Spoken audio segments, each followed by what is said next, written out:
उपराष्ट्रपति जगदीप धनखड़ के अचानक हुए इस्तीफे के बाद चुनाव आयोग ने भी इस पद पर चुनाव कराने की सूचना दे दी है। अब इसी के साथ अब कौन बनेगा अगला उपराष्ट्रपति, इसके कयास लगाए जाने लगे हैं। कुछ वर्तमान राज्यपाल तो कुछ बिहार के नेताओं के नाम इस पद के लिए उछाले जाने लगे हैं और हर नाम के पीछे का गुणागणित और समीकरण भी समझाया जाने लगा है। देश के दूसरे सबसे बड़े संवैधानिक पद के लिए कौन कौन हो सकते हैं दावेदार, हमारी इस रिपोर्ट में देखिए।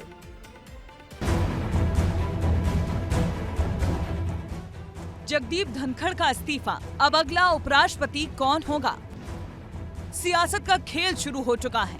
दिल्ली के गलियारों से लेकर राजनीतिक जानकारों के बीच अटकलों का बाजार गर्म है। नाम उछल रहे हैं, रणनीतियां बन रही हैं और हर कोई जानना चाहता है वो कौन होगा जो देश की दूसरी सबसे बड़ी संवैधानिक कुर्सी पर बैठेगा। उपराष्ट्रपति की कुर्सी खाली नहीं हुई कि अगले नाम की खोज शुरू हो गई है। देश के 17वें उपराष्ट्रपति चुनाव के लिए इलेक्शन कमीशन ने प्रक्रिया शुरू कर दी है।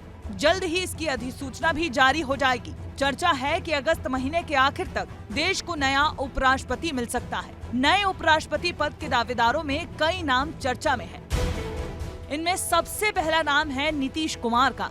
वहीं राज्यसभा के उपसभापति हरिवंश नारायण सिंह के नाम की भी चर्चा तेज है। बिहार के राज्यपाल आरिफ मोहम्मद खान के नाम की भी चर्चा है। वहीं जम्मू कश्मीर के उपराज्यपाल मनोज सिन्हा और जम्मू कश्मीर के ही पूर्व मुख्यमंत्री गुलाम नबी आजाद के नाम की भी चर्चा है। गौर करने वाली बात यह है कि जो नाम चर्चा में सामने आ रहे हैं उनमें ज्यादातर बिहार से ताल्लुक रखते हैं, यानी वो राज्य जहां कुछ ही समय में विधानसभा का चुनाव है। इस बीच चुनावी राज्य से कुछ नामों की चर्चा जोरों पर है, जिसमें से एक है मुख्यमंत्री नीतीश कुमार का नाम। नीतीश जी को क्या उपराष्ट्रपति बनाने वाले हैं क्या? अब ये भी हमारे बस की बात नहीं है। अगर बन जाए तो बड़ी अच्छा होगा बिहार के लिए। बाकी की बात सौभाग्य की बात होगी। बिहार में बीजेपी विधायक चाहते हैं कि उनके मुख्यमंत्री ही देश के उपराष्ट्रपति पद की जिम्मेदारी संभाले, लेकिन पटना से ही बीजेपी के थिंक टैंक आरिफ मोहम्मद खान का नाम भी खूब उठ रहा है, साथ ही हरिवंश नारायण सिंह का। दोनों नामों के पीछे मजबूत तथ्य क्या है, आप वो भी समझे।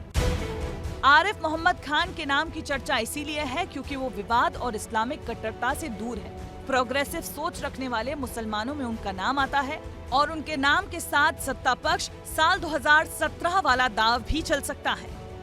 दरअसल पूर्व राष्ट्रपति रामनाथ कोविंद ने जब राष्ट्रपति पद की जिम्मेदारी संभाली थी तब वो बिहार के राज्यपाल थे। वहीं हरिवंश नारायण सिंह के नाम की चर्चा क्यों है, आप वो समझे। वो बिहार से राज्यसभा के लिए उम्मीदवार चुने गए।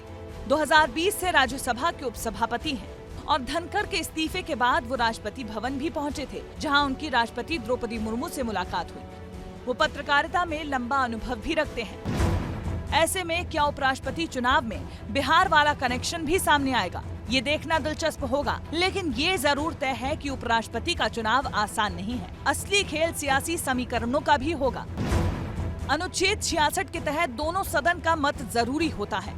ऐसे में लोकसभा के 543 और राज्यसभा के 245 सांसद हैं, जिसमें जीत के लिए साधारण बहुमत 395 है और बहुमत के हिसाब से देखें तो एनडीए के पास 418 वोट और विपक्ष के पास 230 वोट है।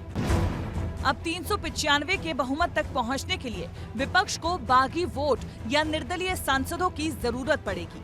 क्या वो कोई बड़ा उलटफेर कर पाएंगे, ये भी बड़ा सवाल है। हालांकि इसकी गुंजाइश न के बराबर है। अमूमन होता यह है कि जैसे पूरा टर्म खत्म हुआ तो फिर 6 महीने के अंदर चुनाव होता है, ऐसा संविधान में दिया गया है। लेकिन जब बीच में वैकेंसी आ जाए किसी कारण से, जैसे कोई डेथ हो जाए या ये हो जाए, तो उसमें ऐसा कुछ नहीं दिया गया है कि कितनी जल्दी होगा। एज सून एज पॉसिबल, जितना जल्दी संभव हो सके, ऐसा प्रावधान दिया गया है। लेकिन अगर हरवंश जी का जो उपसभापति हैं, वर्तमान में जो राज्यसभा के उपसभापति हैं, जो अच्छा काम कर रहे हैं और काफ़ी काबिल व्यक्ति हैं, अगर उनका मन बनता है, जैसा कि देखा है कि वो राष्ट्रपति से मिलने गए थे, अगर उनका होता है तो शायद जल्दी हो जाएगा। मेरा ऐसा सोचना है। टर्म उनका 5 साल ही रहेगा। जिस दिन वो चुने जाएंगे उससे 5 साल। उपराष्ट्रपति की कुर्सी का खेल शुरू हो चुका है। 418 बनाम 230 संख्याएं तो एनडीए के पक्ष में हैं, लेकिन सियासत में आखिरी पल कुछ भी हो सकता है। क्या बीजेपी अपने दम पर बाजी मारेगी या विपक्ष कोई चमत्कार करेगा, ये प्रधानमंत्री के विदेश दौरे से वापस लौटने के बाद तय हो पाएगा। देश का अगला उपराष्ट्रपति कौन होगा, इस पर मुहर प्रधानमंत्री नरेंद्र मोदी के स्वदेश वापसी पर ही होगा। स्वदेश वापसी के बाद ही संसदीय दल की बैठक होगी, जिसमें प्रधानमंत्री मोदी की अध्यक्षता में ही मुहर लगेगी। लेकिन उपराष्ट्रपति के नाम को लेकर चर्चा किसकी है, इस पे जितनी मुंह उतनी बातें कही जा रही हैं। एक धड़ा यह भी कह रहा है कि भारतीय जनता पार्टी का हाईकमान अपने सहयोगी दलों में से ही किसी एक पर विश्वास जता सकता है। कैमरा पर्सन मोनू कुमार के साथ मैं अमृत तिवारी, विस्तार न्यूज, दिल्ली। वैसे मोदी सरकार ने पिछले कुछ सालों में महत्वपूर्ण पदों पर जो भी नियुक्तियां की हैं उनमें सरप्राइज एलिमेंट काफी रहा। आखिरी मौके तक वो नाम सामने नहीं आता, फिर चाहे राष्ट्रपति पद के लिए द्रौपदी मुर्मू का नाम हो या फिर हमारे 3 राज्यों के मुख्यमंत्रियों के नाम, सभी नामों ने अचानक सामने आने के बाद सबको चौंकाया। इसलिए उपराष्ट्रपति पद के लिए जो नाम तय किया जाएगा उसका अंदाजा लगाना आसान नहीं होगा।